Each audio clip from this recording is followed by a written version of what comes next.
ప్రభుజీ, అయితే మనం మంచి కర్మలు చేసుకోవడము అనేది అంటే మంచి కర్మలు మాత్రమే చేసుకోవాలి అనుకోవడం అనేది అసాధ్యం అంటున్నారు.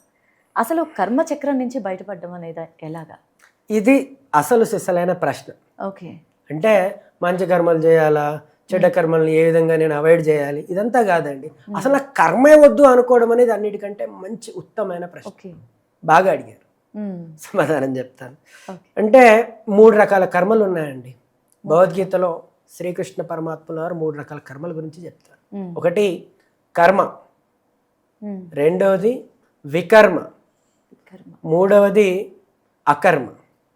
ఇప్పుడు కర్మ అంటే దాన్ని పుణ్యకర్మలు అనుకోవచ్చు. అంటే శాస్త్రాలకు అనుగుణంగా చేసేవి. అంటే మన ఆనందం కోసం ప్రయత్నిస్తాం. కర్మ అంటే చేసే పని. ఏం చేసిన మన ఆనందం కోసమే చేస్తాం కదండి. అది శాస్త్రాలకు అనుగుణంగా చేసే కర్మను మనం మామూలుగా కర్మ, పుణ్యకర్మ అంటాం. ఇది మొదటిది. రెండోది వికర్మ, అంటే శాస్త్రాలకు విరుద్ధంగా చేసేది. మన ఆనందం కొరకే కానీ శాస్త్రాలకు విరుద్ధంగా చేయడం అనమాట. దొంగతనం చేయడాలు, ఇతరులు ఇబ్బంది పెట్టాలి, ఇవన్నీ కూడా వికర్మ కిందకి వస్తాయి. వితండవాదం అంటారు. మా ఆనందం కొరకు మేము ఏమైనా చేస్తాము అంటారు. శాస్త్రంలో ఇచ్చిన విషయాలు పట్టించుకోరు. ఇది వికర్మ. ఇప్పుడు మూడవది అకర్మ, అంటే ఇది మనం కర్మ చేస్తాం కానీ దాని ఫలితం అనేది మనల్ని అంటదు. అంటే ఆధ్యాత్మిక కర్మలు. అంటే మేము రెగ్యులర్గా ప్రతిరోజు కూడా ఈ యొక్క హరే కృష్ణ మహామంత్రాన్ని జపిస్తాను 2 గంటలు. హరే కృష్ణ కృష్ణ కృష్ణ హరే హరే, హరే రామ రామ రామ హరి హరి. దీన్ని ఎప్పుడు జపిస్తూ ఉంటాం. ఇది ఒక కర్మే. దీనికి నాకు ఏ కర్మ వస్తుంది ప్రతిఫలంగా చెప్పండి? ప్రకృతిని శిక్షిస్తుందా? లేదు. మరి ఏమొస్తుంది? ఇది భగవంతుడి అక్కడ ఉండేది. ఇది భౌతిక ప్రకృతి దీని గురించి ఏమీ చేయలేదు. కాబట్టి భౌతిక ప్రకృతికి సంబంధించిన విషయం కాదు, ఆధ్యాత్మిక విషయం. కాబట్టి భౌతిక ప్రకృతి దీనికి ఏ కర్మను ఇవ్వలేదు. ఇదే విధంగా మనం భగవంతుని గుణగణాలు, పూజలు చేయడము, మంత్రాలు చదవడం, ఇవన్నీ అకర్మల కింద వస్తాయి. అన్ని అంటే భగవంతుని యొక్క సేవ, భక్తి చేయడం అనేది.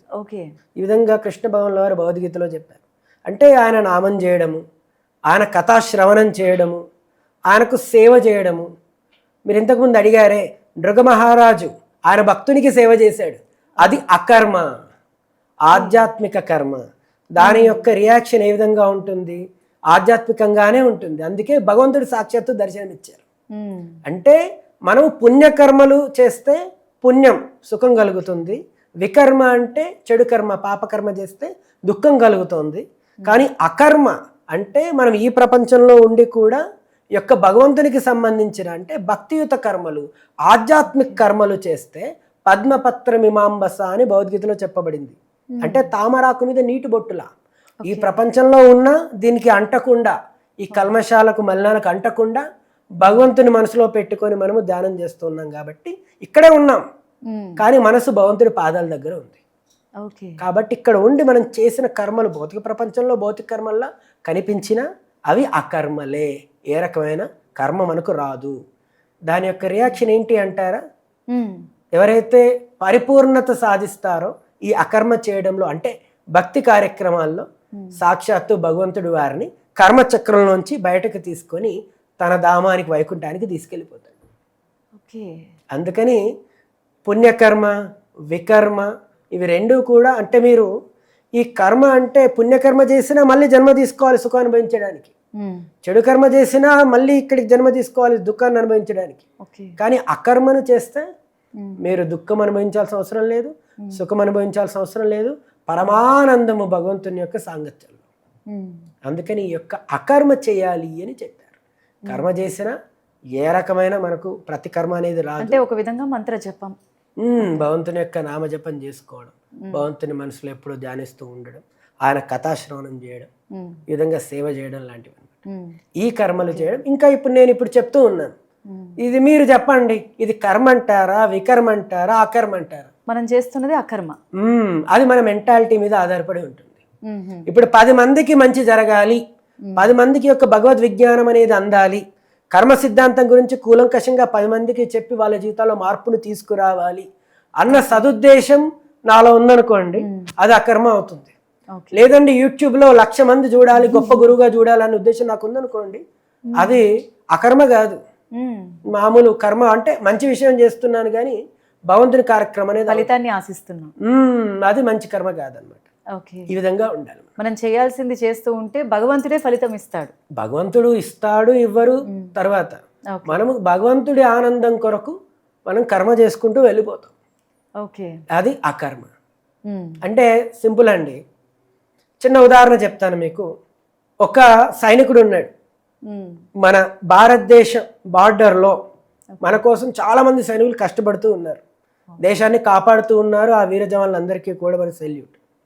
అయితే ఆ జవాన్ అక్కడ వందల మంది వేల మందిని చంపుతూ ఉన్నాడు, శత్రు సైనికుల్ని. ఆయనకు మనము పెద్ద పెద్ద అవార్డులు బిరుదులు ఇస్తూ ఉన్నాం.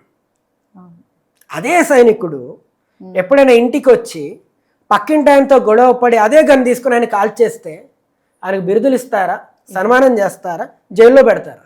ఇవ్వరు. ఏం చేస్తారు? జైల్లో పెడతారు. ఎందుకండి? ఆయన అక్కడ 1000 మందిని చంపితే జైల్లో పెట్టలేదు, ఇప్పుడు ఒక్కరిని చంపితే జైల్లో పెడుతున్నారు. ఇది మన దేశం కోసం చేస్తోంది అక్కడ బార్డర్ దగ్గర. ఓకే, మరి ఇక్కడ పక్కింటి వాళ్ళు అనేవాళ్ళు మన భారతీయులు. అది అంటే మన భారతీయుడు అంటే ఏంటి అంటే దేశం కోసం నువ్వు ఏం చేసినా అది ప్రభుత్వం నీకు శాంక్షన్ చేసింది, ప్రభుత్వం యొక్క మద్దతు వాళ్ళ అనుమతితో నువ్వు చేస్తున్నావు, ప్రభుత్వం తరపున పోరాడుతూ ఉన్నావు. కాబట్టి ఒకరిని చంపినా నీకు సమస్య లేదు.